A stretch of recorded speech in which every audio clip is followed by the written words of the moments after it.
Back everybody to another episode of the Pinstripe Prospects Podcast. We are back for a special AL Wild Card Series preview episode as the Yankees get set to take on the Cleveland Indians for a best-of-3 series at Progressive Field. It starts Tuesday night, 7 o'clock Eastern on ESPN. Game 2, Wednesday at 7 on ESPN. We got you all covered today on the show. Of course, we're going to react to the miserable week it was for Yankees baseball.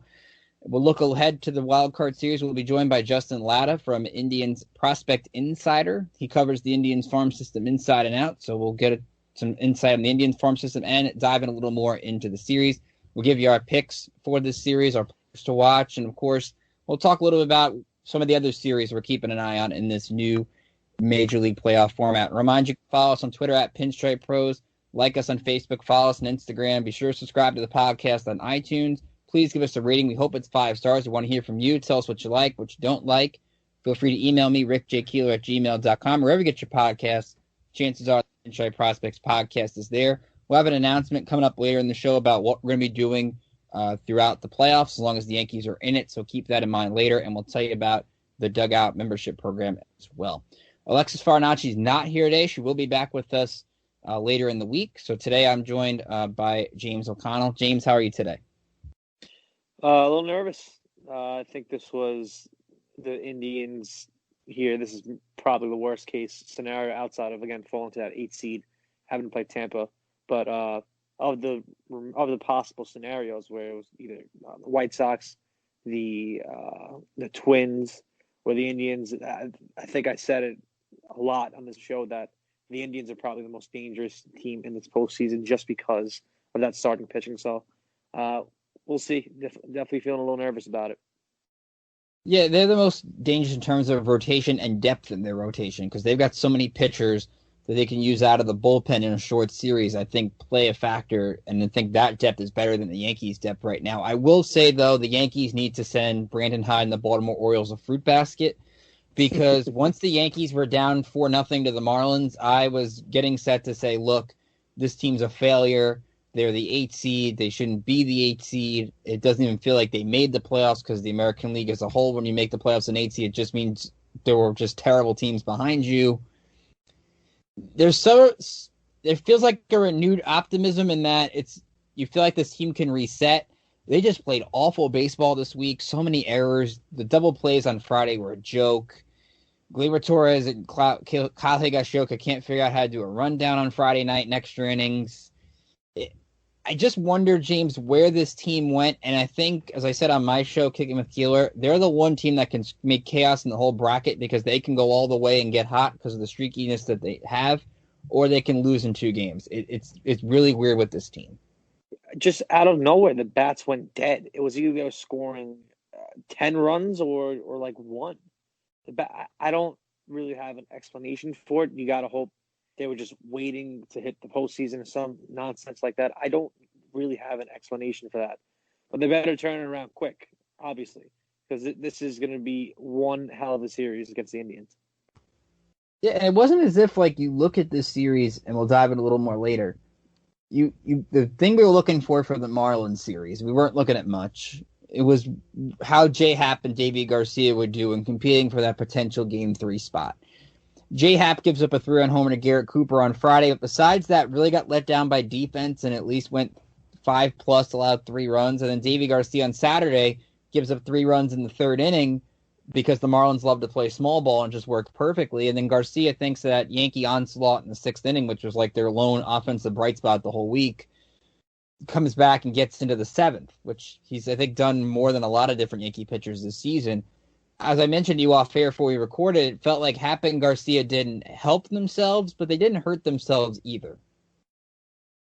No, but I think it all remains the same in that light, that it's going to be J-Happ. Well, it should be J-Happ in Game 3, and we all know how much I love J-Happ on the show, but you have to. You can't. I don't trust Davey Garcia in the Game 3 scenario where it's do or die.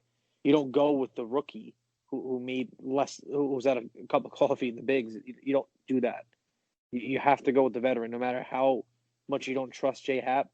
You just don't know what to expect from Davey Garcia. That's not how just think about it this way. Would you rather your season ending in the hands of J-Hap or in the hands of Davey Garcia? At least you could look to J-Hap and say, this is a guy that's been there, that's kind of done that to some degree. He's pitched in the postseason before. And Davey Garcia, you don't know. He could implode like Luis Severino in the wild card game in 2017. You just don't know what you're going to get. We brought this up on the show, I think it was a week or two ago. With Hap's struggles against the Red Sox a couple of years ago in the playoffs, I would argue on the Garcia front, would you rather have your season end on a known or an unknown? Right, and I think at this point, I think it's a known. I'm saying like Hap, you would go, oh, we knew he struggled against the Red Sox and he did it again. Right. Whereas it's Garcia, it's like you're not. There's a potential and an optimism there that you, like young kid makes start, get the energy going, things like that. But this Cleveland Indians lineup is not the 2018 Boston Red Sox lineup by any stretch of the imagination. That Red Sox lineup was incredible. Mookie, JD, Xander Bogaerts, Devers. You keep going up and down the list. And with the Indians, you have like 4 guys batting under 200. The only one who's having some sort of a respectable season is Jose Ramirez, who's having a phenomenal year. So I think there's a little bit of a difference if you're still stuck on the 2018 start against the Red Sox in Game 1 of the ALDS. This is a very different lineup that J-Hap will be facing this time around. So what are your initial thoughts on the series? To me, I think looking at it, I think starting pitching is very close. I think Cole is going to put up his best performance in Game 1 on Tuesday. Tanaka on Wednesday, you know what he is. I think the offense, the Yankees should be better, but it's tough to know which offense will show up. I think, honestly, to me, it comes down to the bullpens. And I think the Yankees built this team to be a strong bullpen in the playoffs. While the best of 5 and the no days off will hurt them later if they advance, this best of 3 format fits perfectly for them. Yeah, I don't know what to expect from the series. So there was points where I felt kind of really uneasy about it because you think, oh my God, Beaver, Carrasco, Plesac, you think, oh, these arms. But then you kind of go take a look at that lineup. You got to remember, the Yankees have Garrett, Cole, and Masahiro Tanaka. They have arms at their disposal as well. So it's one thing to talk yourself into the fact that they have to, it's a lineup that has been struggling of late. And then you have to go in and face the best pitcher in baseball, and no slouches behind him in games 2 and 3, to say the least. But then you got to also remember you have Garrett, Cole, and Tanaka. So, and the Indians lineup is very bad, and I'm sure they're going to score 15 runs Game 1, Game 2. That's just how things work. Now that I said that, but going up and down that lineup, looking at numbers, looking at who's in it, that's a really ugly looking lineup. So, it's not like this is the Yankees of old, where you're relying on guys where you don't know what to kind of expect in Game 1 and Game 2, like Severino in 2017, again, even 2018. The only one you really knew what to expect from was Masahiro Tanaka, and that guy's still there, and he's followed by Garrett Cole. So overall, I feel a sense of confidence that this group can get it done. So I want to remind you, of course, at Pinstripe Prospects, we provide premium content to our paid subscribers with our Dugout membership program. You get scouting reports, player interviews, features, and much more in addition to our free Major League coverage throughout the playoffs. Our membership program for either $5.50 a month or $40 a year. Use the promo code #WelcomeBackBaseball. Again, use the hashtag #WelcomeBackBaseball and you get your first 30 days free. So if you're not sure, give us a shot. I guarantee you'll enjoy the content that our writers put out. You don't get it anywhere else in the New York Yankees writing universe. So definitely check that out. We would really appreciate it. It helps us provide the content that we give you on a daily basis. So we're going to take a quick break. We'll come back with our interview with Justin Lada from Indians Baseball Insider, and then we'll react to it on the other side and give you our picks for the series. Us now here on the Pinstripe Prospects podcast to help us preview the AL Wild Card series between the Yankees and the Indians. He is the editor and lead prospect writer for Indians Baseball Insider. Justin Lada is here. Justin, how are you today? I'm doing pretty good. Looking forward to a fun week of baseball. So let's take a look at the initial parts of the series, and then we'll dive into some specifics. When you first saw Yankees-Indians, when the Indians pulled off that comeback on Sunday, I think from a Yankee perspective, it's the middle matchup they wanted between the White Sox being the optimal one and Tampa Bay compared to the matchups. From an Indians perspective, how is the confidence level of the fan base of this matchup with the Yankees? I think it's mixed depending on the kind of fan you're talking to. I mean, you have the fans that see the Yankees and they assume, okay, it's the 27 or the 90s Yankees. It's, big bad firepower and an old veteran team that, has kicked their butt in the playoffs a bunch of times. And then you have other fans who might pay a little more attention and are skeptical about the Indians lineup, but they know the Yankees at times this year have not really, played up to their potential. Garrett Cole's not as good as he was a year ago. At least the numbers suggest that. I haven't seen a whole lot of him myself, but I know they've had injuries, so it's a mixed bag. Some people think they're confident. I think a lot of fans were mostly happy to avoid playing Minnesota and Tampa Bay. I think going to Minnesota was everyone's least favorite choice, followed by Tampa. And that's in. I think we lost James. So, Justin, I'll ask you this as well. Looking at it from the Indians' perspective, where do you think they match up from best with the Yankees? Where do you think that they have the bigger strength compared to New York? Oh, it's got to be the starting pitching. I think, Garrett Cole and Shea Beaver game one is going to be an epic battle, and they're on even footing because Beaver obviously won the Major League Baseball Triple Crown for pitchers this year, and Garrett Cole is Garrett Cole. I think game two, I know Masahiro Tanaka had a great year, and he has historically been tough on the Indians, but I would say it's an even match in game two. Game three is where I think the real advantage is interesting. I don't know who you guys have heard is going to pitch game three. I know a couple friends of mine who work out in New York have suggested Deivi Garcia is going to be a game three starter. I don't know if they decided on Jordan Montgomery, but Zach Plesac as a game three starter to me for the Indians presents a really good matchup advantage if they get that far. Can I answer that and say both before James chimes in? Because I think I could see, we were talking about it off air before you hopped on with us, Justin, that I think it could honestly depend on how the bullpen would be used with Cole and Tanaka. If they don't use a lot of the bullpen, you could realistically see a combination of J. Happ and Deivi Garcia in that game. Oh, they would go J. Happ instead of Jordan Montgomery? No, I think Montgomery. The problem with Montgomery, I think he's been really inconsistent over the last month or so.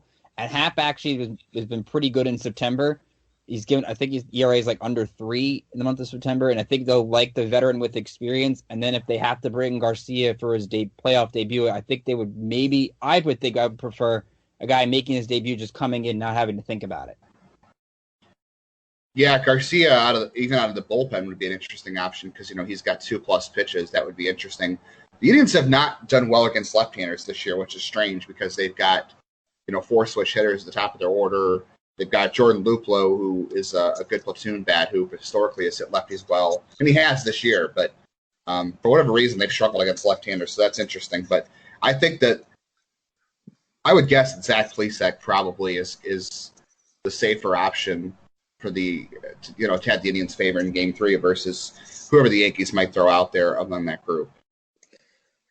It's interesting you said before, sorry, I was talking, my mic was muted, I didn't realize, but you said before kind of there's a mixed bag of emotions among the Indians fan base, and that's interesting to me because I look up and down this lineup here, and it's underwhelming to say the least. You have quite a few guys under 200, only one guy over 800 OPS, Jose Ramirez, as we know, is having a phenomenal season.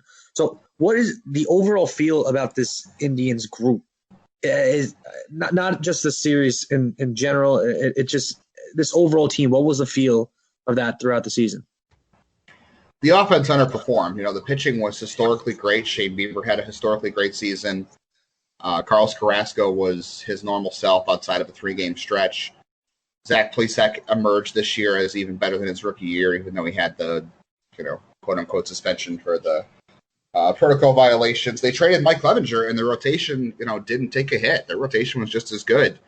And the bullpen exceeded expectations. Brad Hand had a terrible end of 2019, and I think everybody was skeptical of what he would do in 2020. And he ended up leading the league in saves and also ended up outperforming a lot of his, he didn't outperform a lot of his underlying metrics. I mean, he was top 5% in baseball in xWOBA, expected batting average, hard hit rate, walk rate. He was really good this year to everyone's surprise. And James Karinchak, obviously, is one of the best relievers in baseball. He really emerged this year.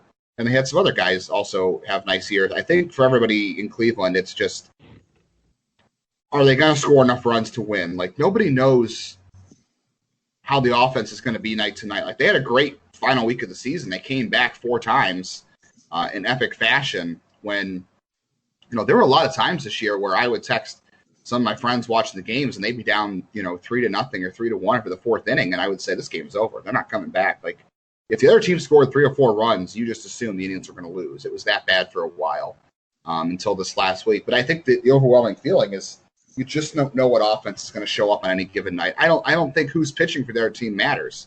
They've done terrible against terrible pitchers and done great against good pitchers this year. So, you kind of have an idea Jose Ramirez is going to be good, but Cesar Hernandez had a nice year. But Franmil Reyes, outside of one hot streak, has been, okay this year. Carlos Santana has been terrible. Francisco Lindor has been very inconsistent. So you just don't know what the lineup is going to be night in and night out. Like, they could come out and score 8 runs like they did yesterday, or they could come out and get shut out. Like, you just don't know what the offense is going to give you. 2-part question for you, Justin. You look at Shane Beaver, who hasn't given up a home run at Progressive Field since September last year, albeit because the weird part, he's only had 4 home starts this year, which is crazy. But what has changed from him, from the guy who gave up 5 runs last year against the Yankees to now? I know you could probably do an hour on it, but give me your thoughts on that. And second, I haven't seen this talked about anywhere.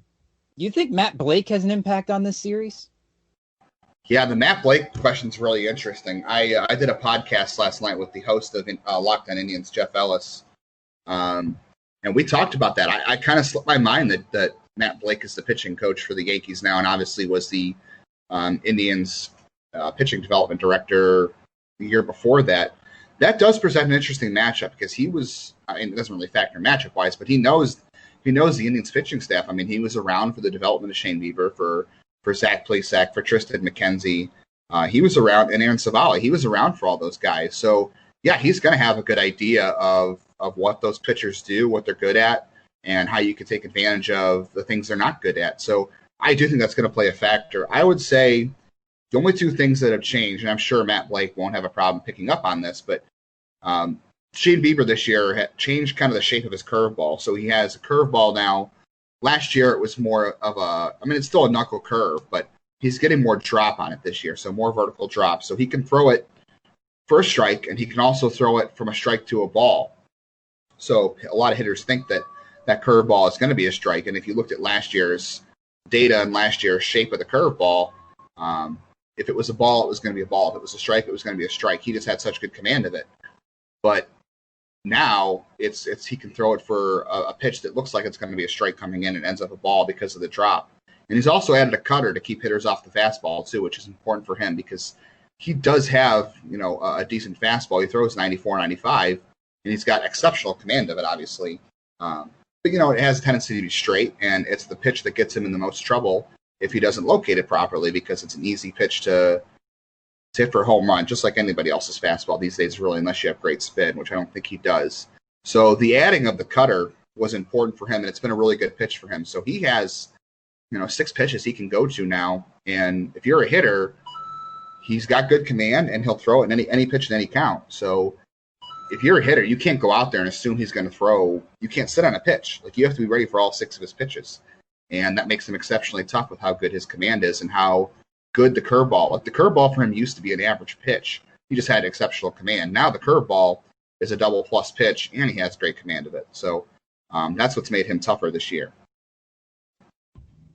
Just looking up again, going back through kind of the roster, Francisco Lindor had pretty down season. What do you make of that? And not to get off the topic of the playoffs, what do you make of his future here in Cleveland? Yeah, it's hard to say what happened to him this year. He was sitting 3rd in the lineup, and there was a lot of projection that not being the leadoff hitter changed his approach. And he had a terrible year again with runners in scoring position. I'm not one of those people who digs in deep on runners in scoring position and how players hit with that because it's so random and it's not, it's it's mostly noise, and that's what I chalked it up to. But this is 2 years in a row now where he has really struggled to hit with runners in scoring position. It's almost like he expands his zone, and he was more apt to chase. Early in the year, he was striking out a lot more. He wasn't walking. Late in the year, his walk rate came back up to about what his career normal was, and his strikeout rate was also career normal. But he did run into some bad luck. If you look at expected stats as far as, expected batting average, expected slugging, he did get a little bit unlucky. But even if he matched those totals that he should have matched according to, StatCast expected stats, he still had a down year by his standards. So it's hard to say what happened. Like, he just made a lot of mental mistakes. He made a bad throwing error yesterday on a double play that cost the Indians a run, and that's not like him. Defensively, he didn't make a ton of errors this year. He must have ran into at least 3 or 4 outs in the bases. I know he got picked off once this year. He's been thrown out twice, or trying to stretch a single and a double.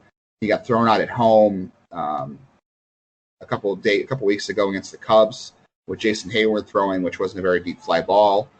Yeah, it's just a bunch of mental mistakes. I really don't know what's happening. I think he put a lot of pressure on himself to be a run producer hitting third in the order, and a lot of pressure on himself when the Indians offense was struggling to take it upon himself to, carry the offense. And it just ended up being too much. And of course, it's even worse because the Indians offense as a whole was terrible at times. So I think it had to do with pressure. And, maybe he's human. Maybe he's thinking about his future.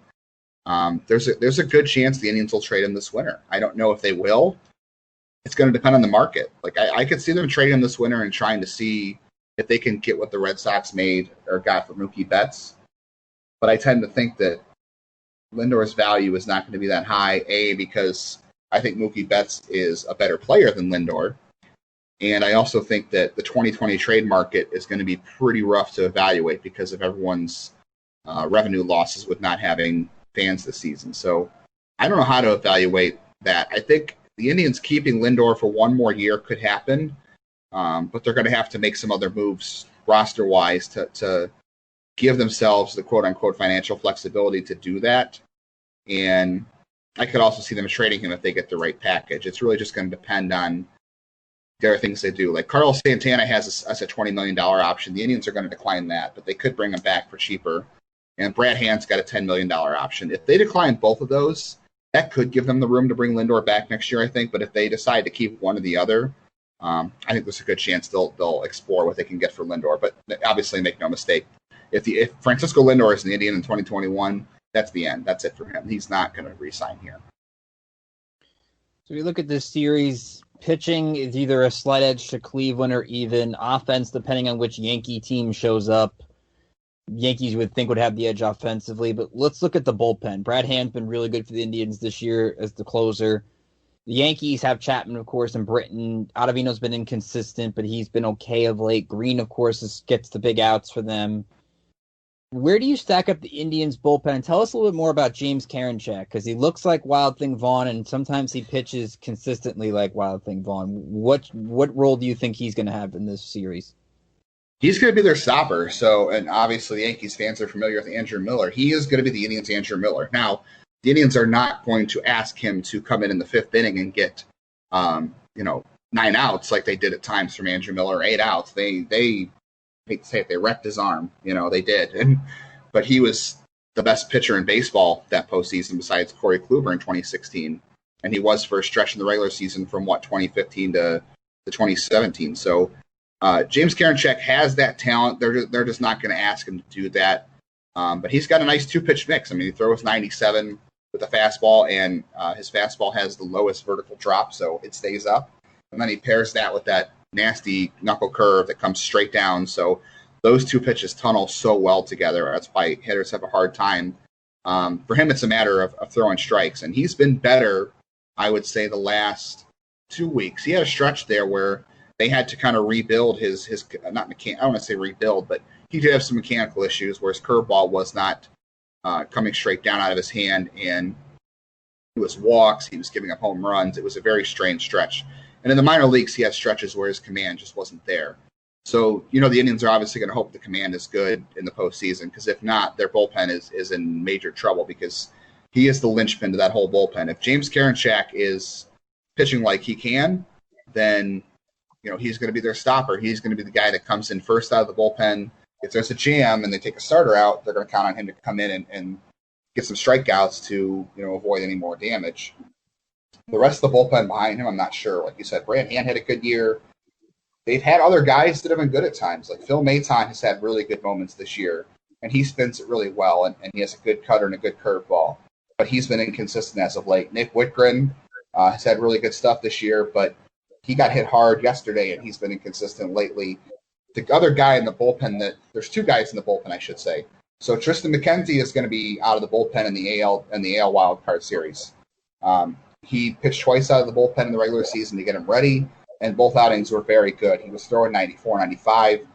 He was getting guys to chase with his changeup, his slider, his curveball.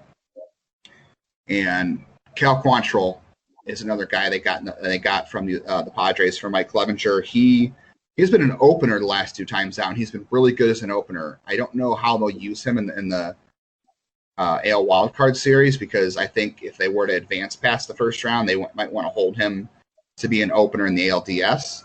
But he's been really good since he's been here. He's got a nice mix. The biggest wild card, though, is Mckenzie.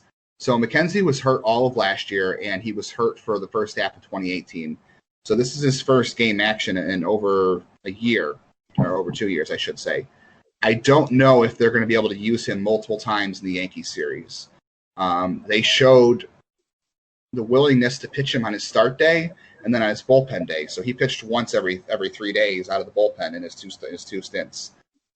If they use him in the Yankees series, there's a good chance that it's kind of a breaking case of glass situation where he's only going to pitch one time, and it's going to depend on how they decide to use him. I don't know if in 3 days he's going to pitch twice. That doesn't seem like the plan, and he is the wild card for when they decide to use him. Well, just again, back to kind of the lineup aspect of it. Outside of the obvious of Lindor, Ramirez, even Carlos Santana, who of course scares me no matter how bad he is. Anyone that we should really watch for here that we were not expecting to have an impact on the series? I mean, obviously you said Jose Ramirez and Carlos Santana. Cesar Hernandez has been a really good pickup for them this year. Mm-hmm. I think he led the league in doubles. He has been a pretty consistent hitter for the most part. He can draw a walk. He's good at hitting doubles. He's a good base runner. The other guy I would look at is Josh Naylor. Josh Naylor hasn't been great since he's been here, but he's hit the ball extremely hard, and he's gotten some batted ball luck. I'll be curious to see what he does against Garrett, Cole, and Tanaka. I think there's a good chance that if he's feeling better and is hitting the ball hard, he can make an impact. And obviously, Tyler Naquin against Masahiro Tanaka is an interesting matchup. Tanaka's one of those guys that likes to live low in the zone with his off-speed stuff, and that's typically the stuff that Tyler Naquin is good at hitting. He's terrible at hitting high fastballs, but if Tanaka lets one stay in the strike zone, just at Naquin's knees with a splitter or a curveball, Naquin could come through with a big hit there. Another thing I just thought of just before we dive into the Indians farm system. What's the worry in Cleveland that Clint Frazier could play a factor in this series? Personally, it's a big worry for me. I really didn't want the Indians to trade Clint Frazier. I know that trade was necessary for the Indians that year, and it worked out just fine. Even though they didn't win a World Series, they wouldn't have gotten there without Andrew Miller. But I personally didn't want to see Clint Frazier get traded, and I think there's a lot of people who didn't. And there are a lot of people now changing their tune because there were a lot of people who, obviously there was some speculation that the Indians would try to trade Clevenger to the Yankees to get Clint Frazier back. And obviously that didn't happen because every outfielder in New York was ending up on the IL, and they couldn't afford to trade him. And seeing how he's played towards the end of the year this year, I think a lot of people who weren't sure if he was an everyday major leaguer have now changed their tune. So, yeah, I would say there definitely is some worry that Clint Frazier could wind up playing a key factor in this series. I'm sure he's going to be motivated. So, Justin, let's take a look at the Indians farm system. One of the things we like to do with these shows is we like to preview the Major League Series, but also look at the other teams' minor league system. You guys cover great at Indians Baseball Insider. So give me a quick snippet. how do you view this farm system? Strengths, weaknesses, and where do you think it stacks up with the rest of the league? Pitching is obviously their strength. They've done a great job developing pitching over the last several years. You can see it in their rotation now. 3 members of their 2016 draft class occupy the rotation, and Tristan Mckenzie now, who is a 2015 pick. So their starters are homegrown outside of Carlos Carrasco, and it's been that way.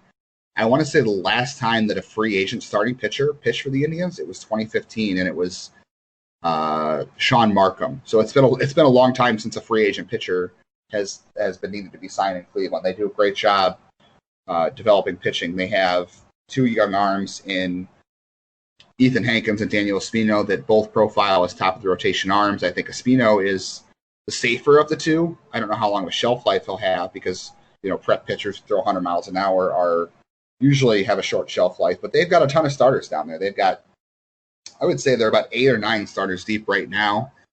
And then middle infield is big for them too. Obviously, they're collecting middle infielders because they know they're going to have to replace Francisco Lindor at some point.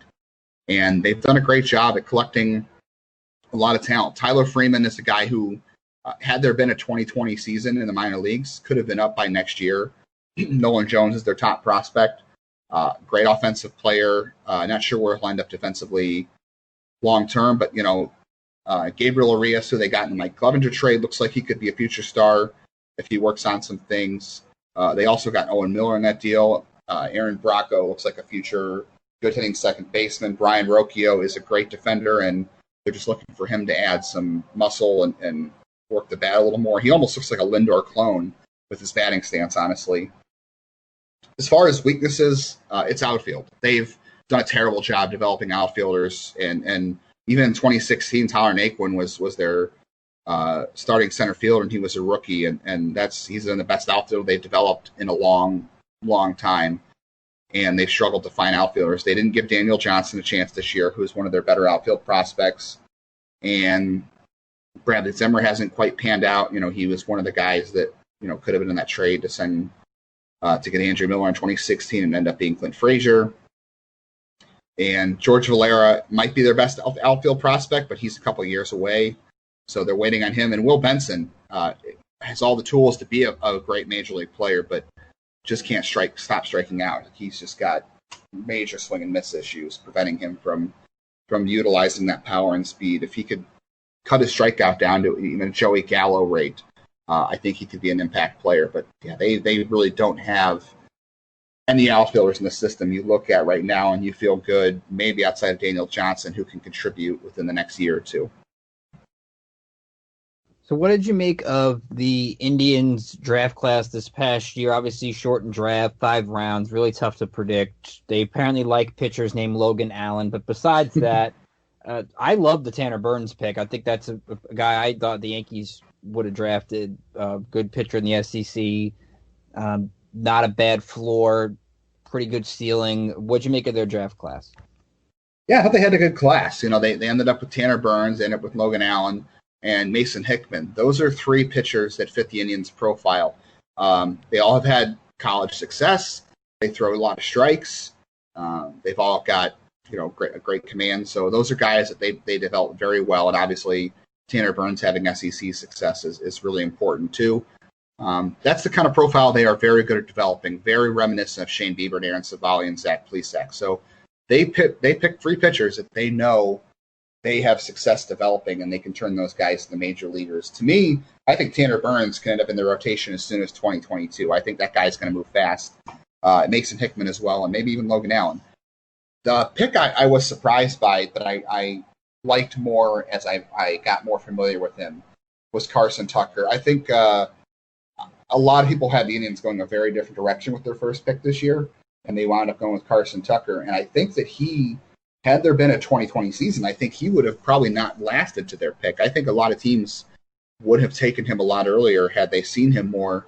The Indians had a little bit of an advantage because they were obviously his season. He played more high school ball than a lot of people did because he played in Arizona, and the Indians obviously have a spring training complex out there, and they were able to see him quite a bit. But and the other guy I really liked is Petey Halpin. Petey Halpin, I think, is a future center fielder who is going to hit and play good defense. I'm not sure about the power, but another kid I really like to hit the ball. They stuck to their profile. They know what they're good at developing, and they target those guys. And I think even in a short draft, they did a good job of finding guys that they know they can work with and develop into future major league talent. So obviously we don't know what a minor league season will look like next year, but give me a prospect that you're keeping an eye on the most in 2021. Well, I did say Tyler Freeman. I think he should start in Double-A next year, and he could be in the major leagues by the end of the year. I think he's that good. From a pitching standpoint, one of my favorite pitchers in the system is Cody Morris. He was an exceptional arm at South Carolina and had a great College World Series run. He's got 3+ pitches and pretty good command and throws up to 96. I think he's an arm that can move pretty fast. And George Valera, the guy's been hurt a little bit, and I wouldn't be surprised if he is in high A or even Double-A at some point next year, depending on where he starts. And he's only 19 and he'll be 20. He just doesn't have a lot of pro experience yet because of injuries.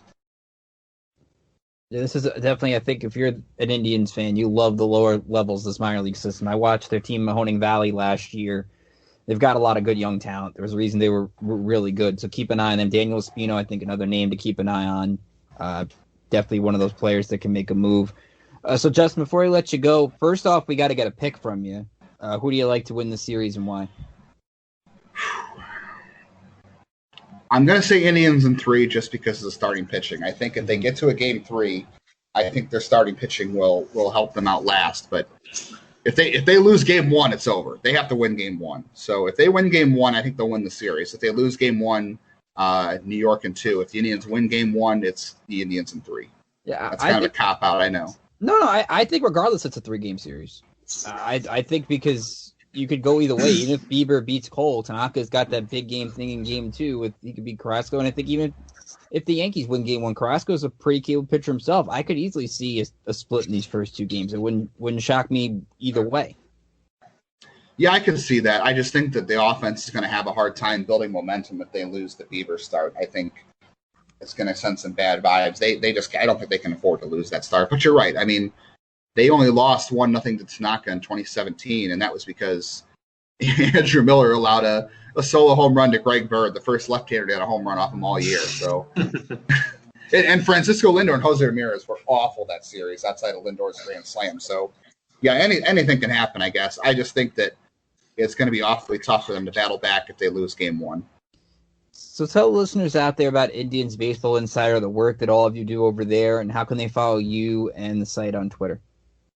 Yeah, I'm assuming your listeners are at pinstripeprospects.com a lot. So if you are an Indians fan or you like baseball prospects, Indians Baseball Insider is really a lot of what you guys do.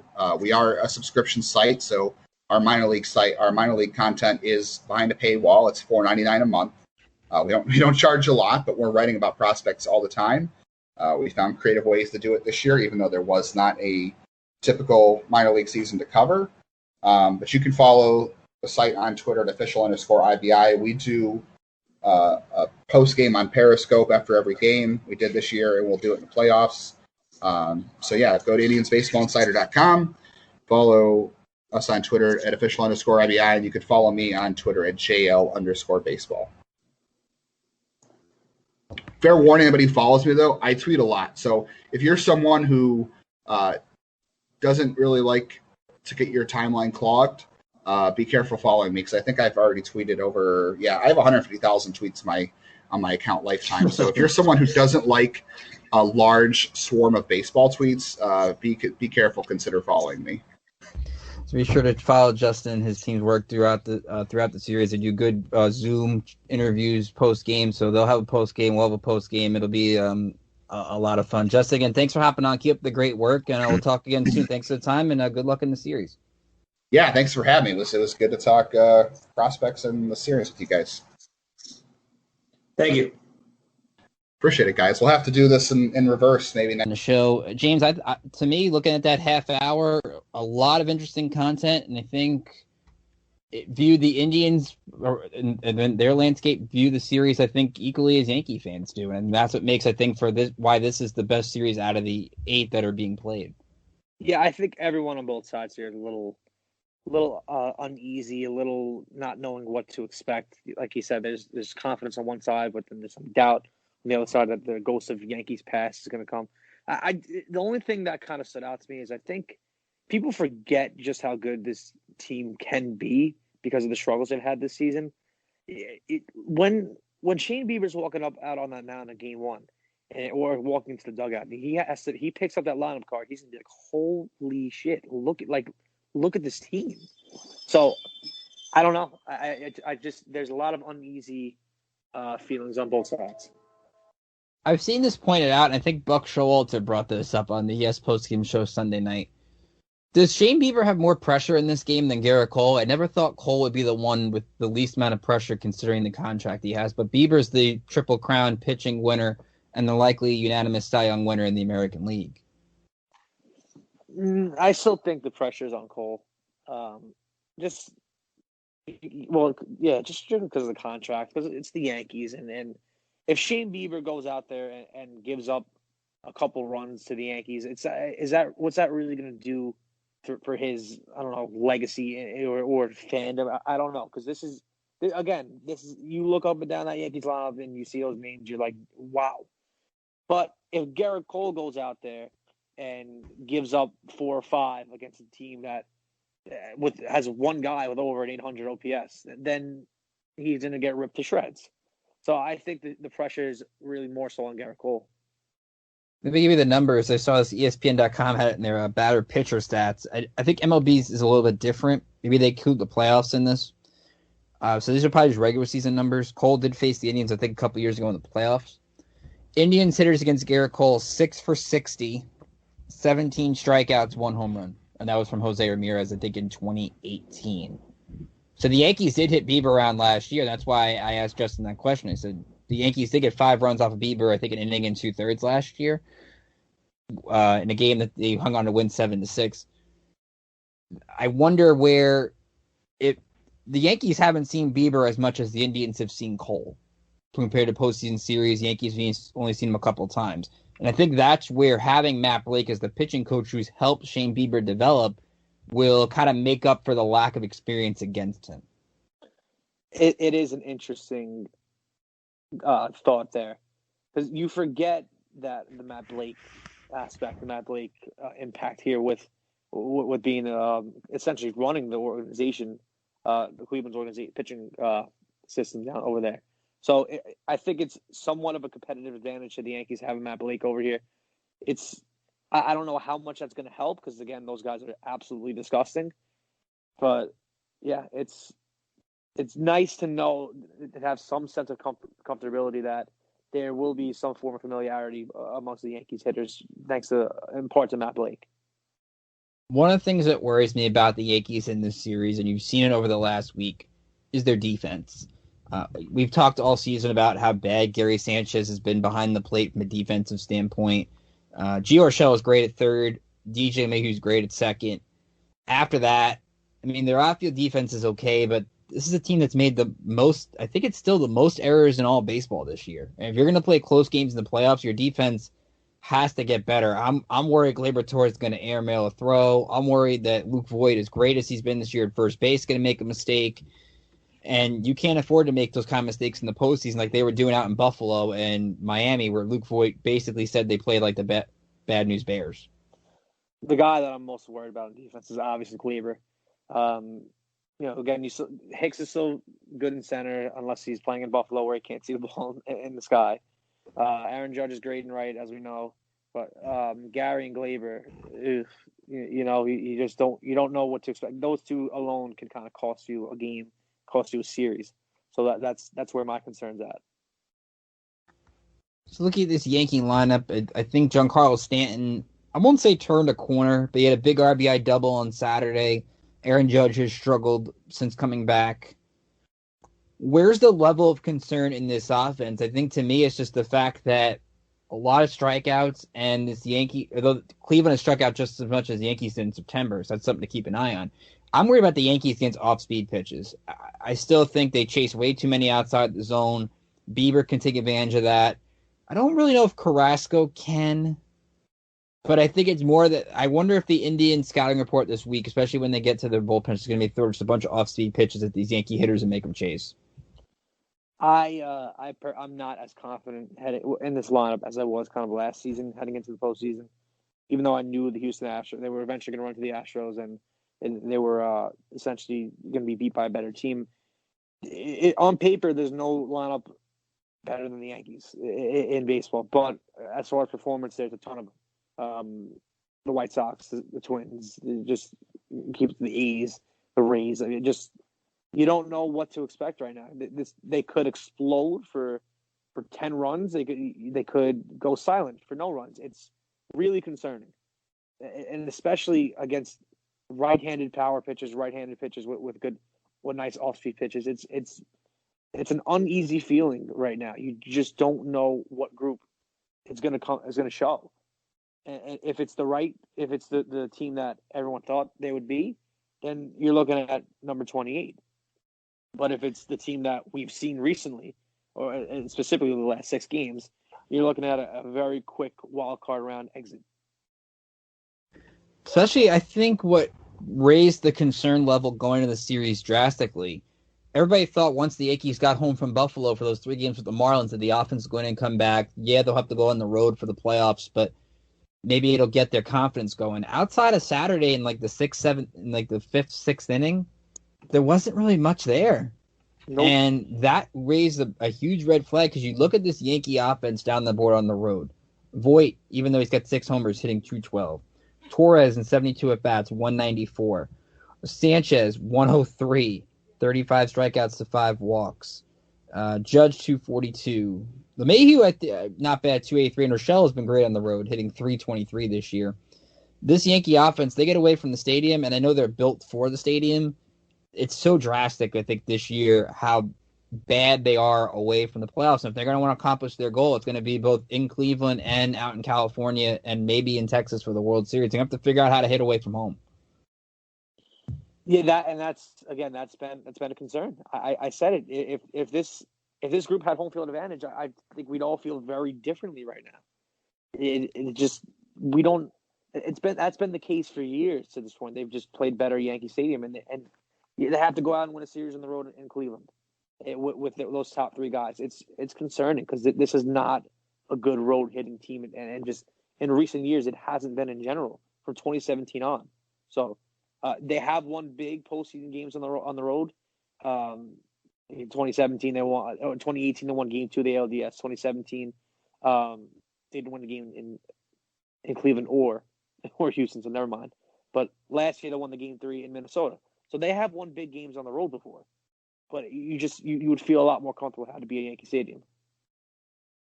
I think another interesting aspect of the series before we dive into some X factors is the managing.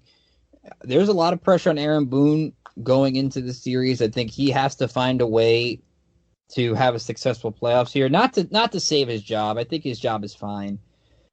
But I think people are going to say, look, you've got the managing edge here. Terry Francona, unfortunately, is still not with the team. After in August 2nd, he had a minor gastrointestinal condition, and then he had a procedure to have a stent insert after they found blood clots. This is from MLB.com. Sandy Alomar Jr. is the manager for the Indians, and a lot of people have loved the way he's helped the team, but I don't know if there's a lot expected from Alomar Jr. They're 27-19 since he got the managing spot. You would think Aaron Boone had the managing edge here, opposed to past series where Cora outmanaged him. You can make the case 2 years ago that Hinch outmanaged him. This is a big series for Aaron Boone specifically.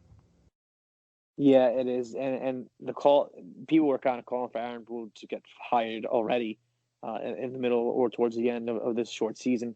I can't imagine what it's going to be like for him if they lose in the first round to Cleveland, and he just gets completely outmanaged. He makes everyone thinks is the wrong decision. I don't think the Yankees I don't think Aaron Boone is necessarily on the hot seat quite yet, but the talks will get a little bit louder should this team just not show up. And I think if this happens here, I think next season that's when we really start putting Aaron Boone on the hot seat and having those discussions. To me, it depends on how they lose. If the Indians just go in there, the Yankees offense continues to be flat and the defense continues to struggle after Boone said on Friday, well, we have a lot of time, which I would like to tell Aaron Boone there was only a few games left in the season. You don't have a lot of time to fix that, but I get why he said it. If they just look non-competitive, then I think you'd have that conversation. If they lose a close series in 3 games and it's like one swing of the bat and one out with runners in scoring position changes things, then I think it's not as much Aaron Boone. I want to see this Yankee team at least. They're going to lose. Don't lose the way they did this past week, because that was hard to watch and I think made a lot of people angry. Yeah, Aaron Boone's sayings, man, sometimes when he talks, it's like, what is this guy even talking about? He has not had a good season in terms of just speaking. Remember, I forget. Aaron Judge wasn't really hurt. He just a day off, this and that. He's had a very poor season in terms of communication, and that could bite him, because at the end of the day, that's why he was hired. He was hired to speak with the media and speak with and kind of just be a calming presence. But if I don't know, it just the way he's been talking this season, it's been very frustrating. So let's take a look at X factors for the series. Let's go first with the offense, and I think Gio Urshela, I think, would be a really good pick here. He's been one of the more consistent hitters as the slump has happened. He's found a way to make an impact both defensively and at the plate. So I'm going to go with him in this series. I think toward the bottom of that lineup, as these Indians pitchers think they've got a break. No, they don't have a break, because Urshela just continues to get the hits and gets the hits in big spots. He's one of the Yankees that are actually consistent in those situations. This year, runners in scoring position, he hit .341, 2 home runs, 24 RBIs, and 41 at-bats. With 2 outs in runners in scoring position, hitting .273 with 7 runs batted in. He was making great plays in the field this week, and one of the rare constants that you could say for the Yankees defensively. So I'm going to go Urshela as my X factor here. I agree. Gio has looked phenomenal. I think he's close to what, 300 in the season? I think it was 299. That's a guy that just continuously puts the ball in play and continues to make things happen with his glove, with his bat. That is such a steal. And we really have to talk about it. I know people like to kill Brian Cashman, but I mean, getting Gio Urshela for cash considerations, and then look at Luke Voigt, another one getting for Chasen Shreve and Giovanni Gallegos. I mean, these 2 guys are playing such a huge role on this Yankees team, and you can only applaud Cashman for those 2 moves, for getting those guys for essentially nothing. So shout out to Cashman for those 2 guys.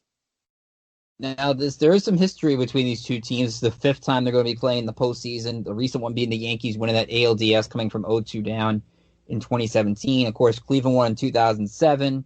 They won Game 4 on my birthday. Not a fun experience there. 97, of course, with the home run of Mariano Rivera by Sandy Alomar Jr. And 98, the Yankees won. So my reason I bring up history is what we talked about with Justin, Clint Frazier. You know he's going to be angry going into the series. In fact, I think Frazier and Ben Heller are the only 2 parts of that deal still with their respective teams. Because Justice Sheffield, of course, is in Seattle, and Andrew Miller is with St. Louis now. So Frazier, you got to think, is going to go into Cleveland extremely motivated. His defense is better. I know Joel Sherman from the Post brought up that maybe you play Gardner. I'm sorry. I know Gardner I would maybe bring in later in the game, but you got to start Frazier, because you got to think there's something a little extra in him that just wants to prove a point to the organization he used to play for. And is it bad that I expect Brett Gardner to be in that lineup and playing left field? I don't expect Clint Frazier to start. I don't expect him to be in that lineup. I think that's a typical Aaron Boone move that will get everyone frustrated. I think we'll dive into the numbers, and somehow analytically that it makes more sense for Brett Gardner to start left field. They're comfortable with the higher wall, Gardner left field, this and that. I have a bad feeling that Brett Gardner's going to be starting Game 1 and batting somewhere he has no business batting. That's my prediction here. But if it is Clint Frazier, you know he's going to go in there with a chip on his shoulder. He's had a chip on his shoulder, it feels like, all season, and he's performed phenomenally. So we'll see what happens. If it's Clint, I expect him to have somewhat of a big series. If it's Gardner, it's going to be hilarious to scroll up and down Twitter. Gardner did homer off Beaver last year, but again, this is something where can you go off with 3 at-bats from a year ago? I mean, Gardner's a 172 hitter away from Yankee Stadium this year. He's bad all season. He's bad on the road. I get it. He's a leader. I get it. But I got to play the guy that has stepped up defensively. He's been one of their better defenders in the outfield. He's actually improved. He's shown he can play. I need my best 9 players on the field, or best 8 position players on the field against Shane Bieber. And yes, that means Higashioka's a better offensive option than Gary Sanchez. I said it. But Frazier has to be on the field in this game. To me, it's not even about analytics. To me, it's just play your best guys. And that's where I hope they're going to go. But I have that funny feeling that Brett Gardner's there's going to be a number 11 trotting out there to left field at Progressive Field.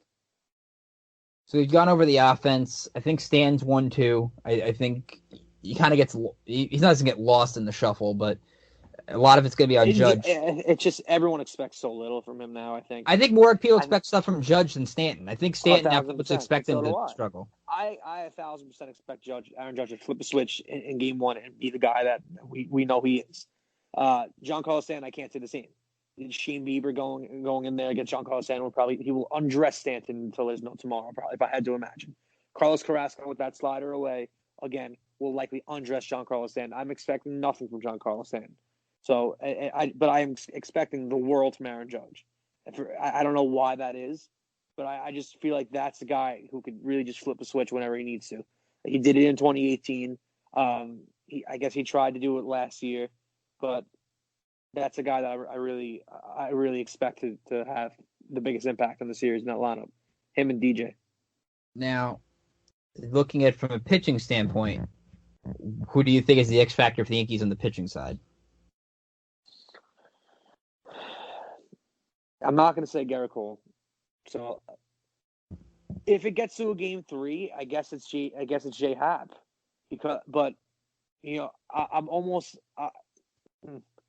I'm leaning towards Tanaka because for some reason I have this expectation that the Yankees are going to win Game 1 with not relative ease, but I just for some reason that's my pick.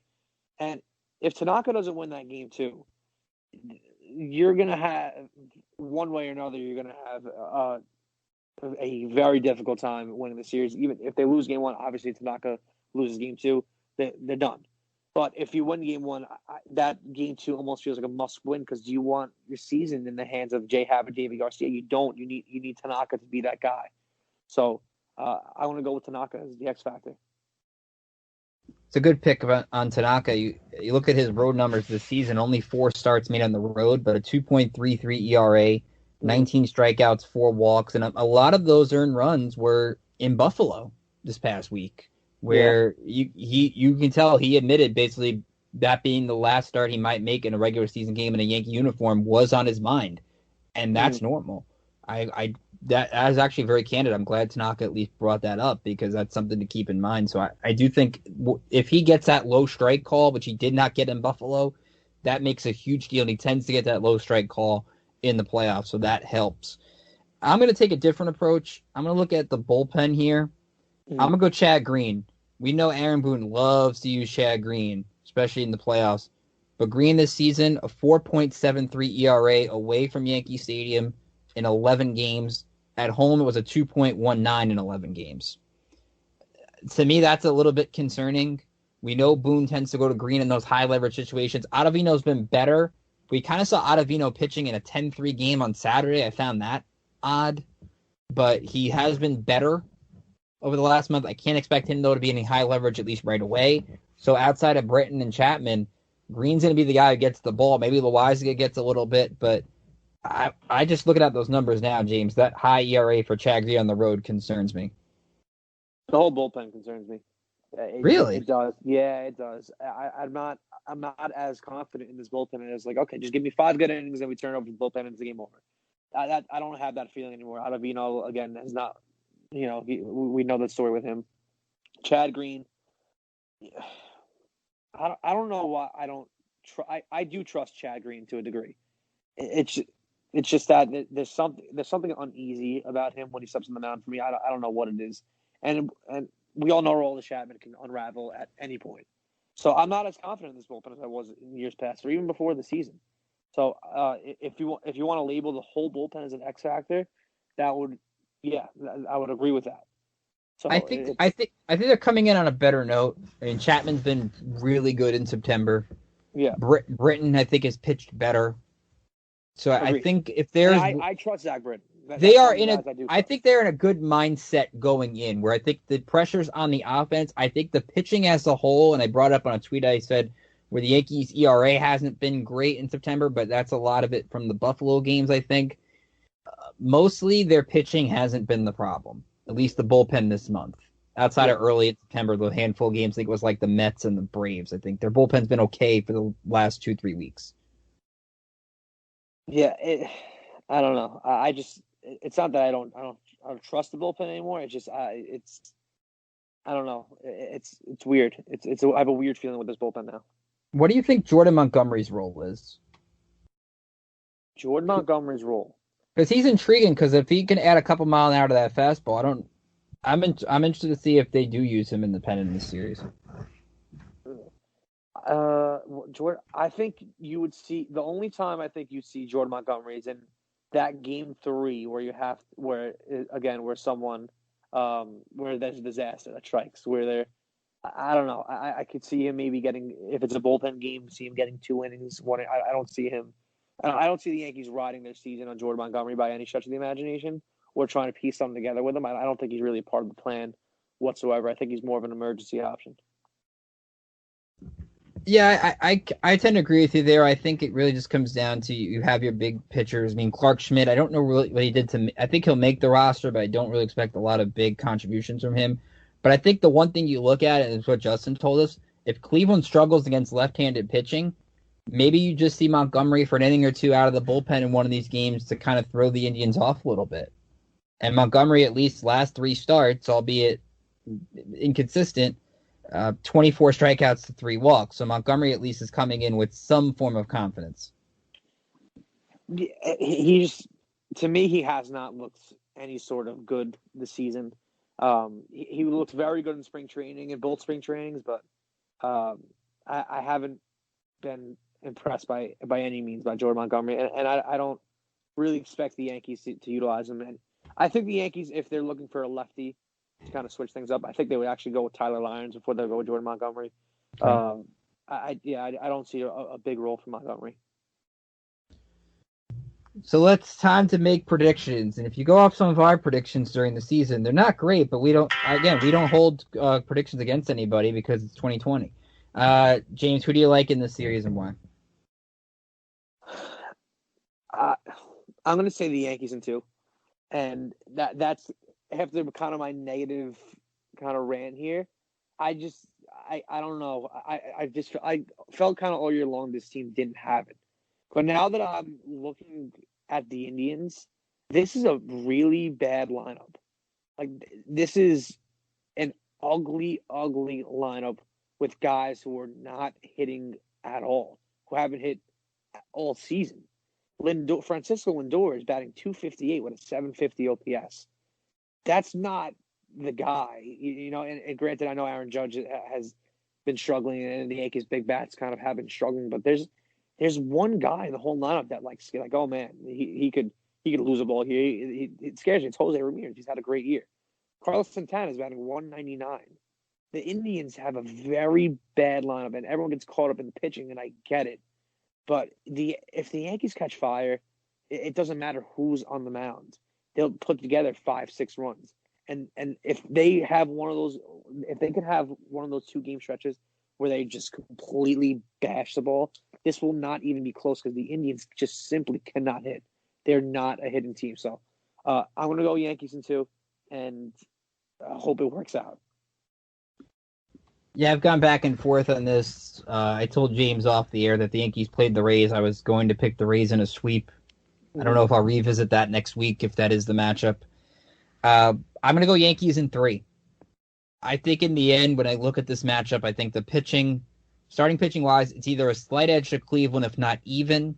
I do think the Yankees can at least walk out of here with a split in the first 2 games, whether it's winning game 1 with Cole or Tanaka bouncing back in game 2 like he usually does. So I do think this will not be a sweep either way. I think they're going to find a way to both these teams to split. To me, it comes down to game 3. The pressure on Zach Plesac, I think, is going to be tremendous in this game because I know a lot of people are going to bring up the whole violating the whole COVID guideline thing in his pregame media session, I'm sure. So he'll be on that national spotlight for a lot of different reasons. We'll see if that plays an impact. Who the Yankees throw in Game 3 with all hands on deck would be an impact. I just think the Yankees bullpen is much more of a sure thing than the Indians bullpen, which relies on Karinchak, a young kid, Nick Wickren, Alvar Perez. There's not a lot that scares you in that Cleveland bullpen unless you count those starters in Quantrill and McKenzie and how Alomar uses them in this series. In the end, I think it's the bullpen in a short series that gets it done for the Yankees. They built this team to win short series like this. So I'm going to say the Yankees win in 3, but I do think it'll be very close despite Cleveland's lack of offense. They're going to have to find a way to pitch around Ramirez. That's easier said than done, but Ramirez is on fire right now. Yeah, and you know what? With that pick, the only thing I struggle with is that if it goes 3, I don't see the Yankees winning the series. I think the only way the Yankees win the series is if it's in 2. I don't know why I have that feeling. That's just kind of where my vibe is.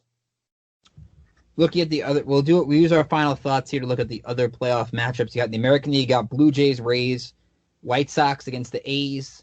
The A's obviously the home team, Rays the home team, and the Astros are taking on the Twins in Minnesota. Out of those other 3 series, James, which one do you like? You know what? I'm really looking forward to that Astros series and the Astros Twins because I want to see the Astros get bounced so bad. They've been a bad team this year, obviously, but I'm looking forward for the Astros and Twins. And just the series I'm most excited to watch in general, you got to go with the A's and White Sox. Just two offensive powerhouses, 2 young teams. That's going to be real fun to watch. I don't know who Oakland's going to throw, but it's going to be fun no matter what. So definitely looking forward to the Houston series, hoping they lose, getting what they deserve, and just most excited for that Oakland and White Sox series. How Minnesota handles being the favorite is going to be really interesting because the Astros are going in with nothing to lose in a way. They have Greinke and Lance McCullers has pitched very well over the last month. And you wonder if Altuve and Bregman and Springer and all those guys can turn it on in the postseason when the lights get brightest, or in their case, the daylights, because they're playing, I think, 2 o'clock on Tuesday on ABC. I think that'll be interesting to keep an eye on. To me, it's Blue Jays Rays. I don't think a lot of people are giving Toronto a chance in this series, but let me give you some numbers that might skew it. I would still pick Tampa. Tampa went 6-4 against Toronto this year. 3 of those games went to extra innings. 1 game was decided by more than 3 runs. So I think the Blue Jays have a really good chance. Also, the Blue Jays manager, Charlie Montoyo, used to be on the Rays coaching staff. That, I think, is really intriguing. The Toronto/Buffalo Blue Jays are playing really good on offense right now. If Hyun-Jin Ryu can beat Blake Snell in Game 1, which I don't know if he will, I'm not going to pick the Blue Jays, James, but I'm going to give them a shot. Yeah, Nate Pearson, too, out of the pen would be interesting. I do give the Blue Jays a shot. I think I'm not all bought in on Tampa. I think they had a phenomenal 60-game stretch, but I'm not really all bought in on them. I don't know why. It just great. Last year they went to 5 with Houston. Granted, that was very impressive, but something about Blake Snell can implode at any point. He did all last year and the year before. Is it worth Tampa being the favorite for you? That maybe how do they handle being the favorite? Yeah, I think it's kind of that aspect that you have with the Twins there, but Hyun-Jin Ryu is good. He had a great season with a 2.69 ERA. He hit phenomenal. I don't know about Tampa. I know, granted, they were very good this season. They're just, and also here's the thing. I know this year. I'm just talking about Tampa in general. I know the series is in Tropicana Field, but if Tampa does make it out of the series, and they head to that bubble, I think it makes them all that less intimidating not playing at Tropicana Field, because nobody wants to play at Tropicana Field at any point in any season, whether it be June, July, October. It doesn't matter. No one wants to play Tropicana Field. That, I think Tropicana Field plays in part to the intimidation factor of the Rays. I don't know if you agree with me there, but Tampa outside of Tropicana Field, I'm not shaking in my boots. But if you're walking into the Trop, you're you just don't know what's going to happen. So that's why overall I have a very uneasy feeling about Tampa. Rays are actually 20-11 away from home this year, 20-9 Right. at home. So I do see where you're going from. It's a unique stadium, I like to say, because I tend to make fun of the stadium more often than not. But it'd be interesting there. The National League, you have the Brewers as the 8, which get in because nobody wanted to win on Sunday, taking on the Dodgers. The Padres hosting the Cardinals, but the Padres with a lot of injuries to Clevenger and Lamet. Clevenger probably won't pitch in this series. Lamet, I think, has a chance to. Marlins Cubs in a rematch of 2003. Congratulations to Don Mattingly and the Marlins, by the way. And the 2-7, the Braves, and, well, yeah, my Reds, because unlike you and Alexis, I got my NL playoff pick right. It did not look good 3 weeks ago, but we did it. Good job, Reds. Yeah, I think you could be hit the nail on the head there with the Reds. So, what do you look? I'll go first, I guess, because I got to talk about the Reds. I think Reds Braves is extremely intriguing. I think the second best matchup out of all the 8, because now you've got Bauer, who didn't have to throw on short rest on Sunday. He's going to be available on normal rest. You have Gray, you have Castillo. I don't know if the Braves bullpen's better than the Reds bullpen, but if Cincinnati's starting pitching can shut down the Braves offense, easier said than done. But Max Fried will pitch game 1, but he had an injury to end the season. The Braves starting rotation depth isn't great. If this becomes a low-scoring playoff kind of atmosphere, I'll take the Reds. If it gets to a high-octane offense, the Reds offense underachieved mightily this year. Braves are great. Freeman's going to probably win MVP. I think this one is definitely got the makings of a 3-gamer, and if it does, it plays to Cincinnati's advantage. Yeah, I love that Reds Braves series. I think that's the series I'm going to be tuned into most outside of Yankees and Indians, obviously. But that is just a phenomenal series with that pitching, man. And again, the Reds lineup can explode at any given time. Literally at any given time. They have so much talent in that lineup. And the staff, man, Bauer, Castillo, Gray. I don't know. If I'm a National League team, the last team I want to play is the Reds. So apologies to the Braves for drawing them in the first round. My hype has gone down in San Diego because of Clevenger. I feel like if he was healthy for this series, I would be a lot more higher up on the Padres, even though they did a good job spoiling the Giants season and the year. I need Clevenger back for that potential Padre-Dodger thing to feel a little confident. And to me, I'm very intrigued by the Marlins. They got nothing to lose. The Cubs, really, Rizzo struggled this year. Baez, Bryant, they all struggled. Will all of them find it in the postseason? The Marlins are playing with house money. Where does Mattingly slide Sixto Sanchez into the mix here? I think that's going to be a decision to watch. The Cubs have the better starting rotation and the better team. I wonder, though, if the Marlins can play a little spoiler party here. I don't see it. I don't know.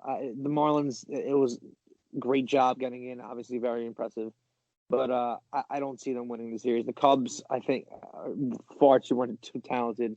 And I think this is going to be kind of the end of the Marlins run here. Here's another fun stat. There are 2 National League teams that had 20 or more road wins this year. One was the Dodgers. The other is the Marlins. 20-14. Dodgers were 22-8. Interesting. So that I just looked at that now. So that's going to be a real interesting thing to keep in mind. And I think the Dodgers are the only team that kind of play to expectations this year. I think they're actually the only team. I think the problem for Milwaukee, they don't have enough starting rotation help. Corbin Burns got hurt. That's a big loss for them. I don't know how many innings they're going to get out of Devin Williams and Josh Hader in this series. Christian Yelich, maybe it clicks for him this postseason. This is the best matchup the Dodgers could have got between Milwaukee, San Francisco, they actually struggled with, and Philadelphia, because Philadelphia could at least hit with them, even though the Phillies bullpen would just blow it in the end anyway. Yep, agreed. And I wonder what the Dodgers are going to kind of do with this rotation. What's Walker Buehler's deal? Buehler pitched 4 good innings, I think, the other day. He came back from the blister against Oakland. I could see probably Kershaw, Buehler. In May or May. Probably May. Okay, that's scary. But May, I think, also is battling some injury issues, too. So that's something to keep in mind. Not serious ones, but May, I think, had some issues in September as well. Yeah, interesting. Very interesting. So the announcement we wanted to give is that as long as the Yankees are around this postseason, the 3 of us, James, myself, and Alexis, who will be back tomorrow night because we won't be doing the shows live, but we'll be recording post-game shows after each game, probably about 45 minutes or so. So we'll react right away. James will be the guiding person for Game 1. I will guide you for Game 2, and probably if there is a Game 3, I'll guide you through Game 3, and it's the longer the playoffs go. So just because the regular season game stopped does not mean the Pinstripe Prospects podcast stops, and we want you to interact with us during the game. What stands out to you, takeaways you have, questions you have for us about what the series is like going forward.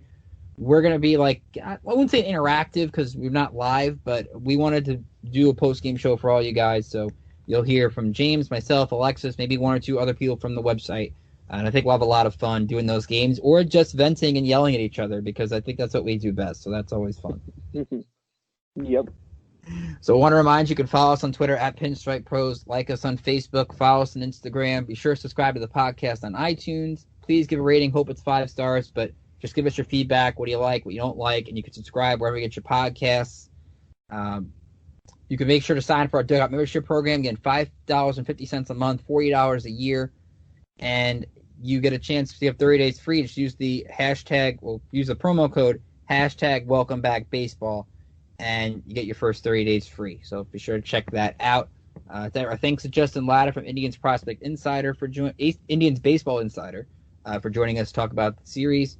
Thanks to James for joining me. Again, Alexis will be back with James and I tomorrow to recap Game 1 and look ahead to Game 2. So from all of us here at Pinstripe Prospects, I'm Ricky Keeler saying have a great rest of your day. Enjoy Game 1, and we'll see you back here next time to recap Game 1 of Yankees-Indians and look ahead to Game 2. Enjoy the series, everybody.